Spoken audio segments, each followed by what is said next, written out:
People always ask me, are you a motivational speaker? It's right away off the bat, I say no, I don't motivate people. What I do is share with them tools, and I share with them a process and how to define a goal. Because once you have a process and you have a goal and you have tools, then you can apply it in your life and you can lean on your own spine.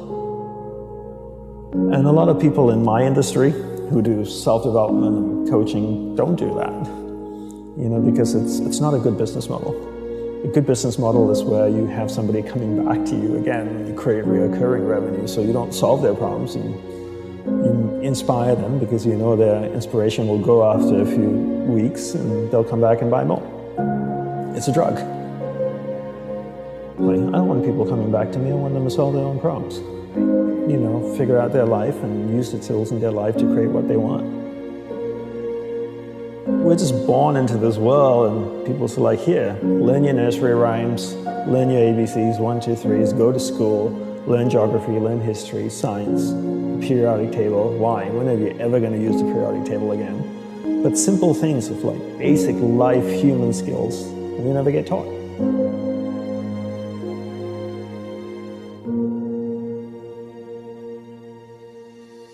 So we believe that energy is always flowing out of us to people and things around us.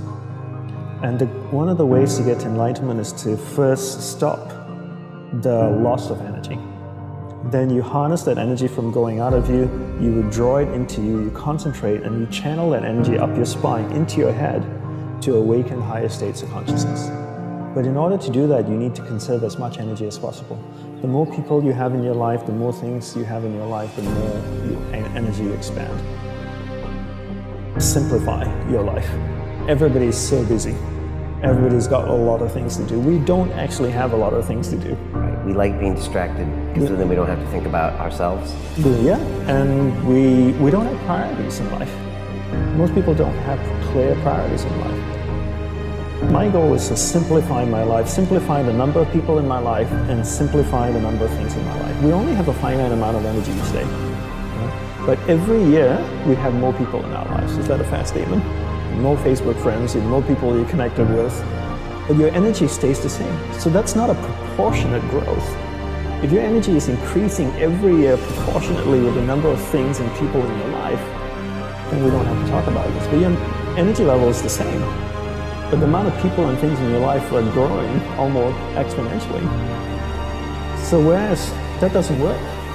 So for me, it's always about simplifying first the people and things into your life, into who and what's most important, taking that finite energy that you have each day and focusing. Second step is learning how to focus and concentrate that finite amount of energy into the people and things that truly matter.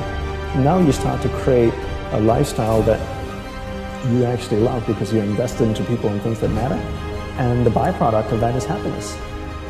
I always say you should never pursue happiness. Don't pursue happiness. Pursue a lifestyle where the byproduct of that lifestyle is happiness.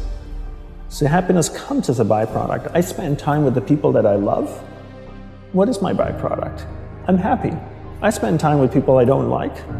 I'm not happy. So don't pursue happiness. Pursue a lifestyle that gives happiness. But in order to pursue that lifestyle, you need to be clear what you want in life. What's your purpose in life? And people don't know this because they don't spend any time with themselves. People make time for everything and everyone else in their life, but they never make time for themselves. If you go up to someone who you know and say like, would you like to catch up for coffee? Let's do coffee. They're like, oh, I can't this week, but I can next week. How about Thursday, 7 p.m.? Perfect. I'll see you at this place. So people say to me things like, oh, I walk my dog in the park, that's my time with myself. And they're like, no, it's not. That's you walking the dog. And they go like, oh,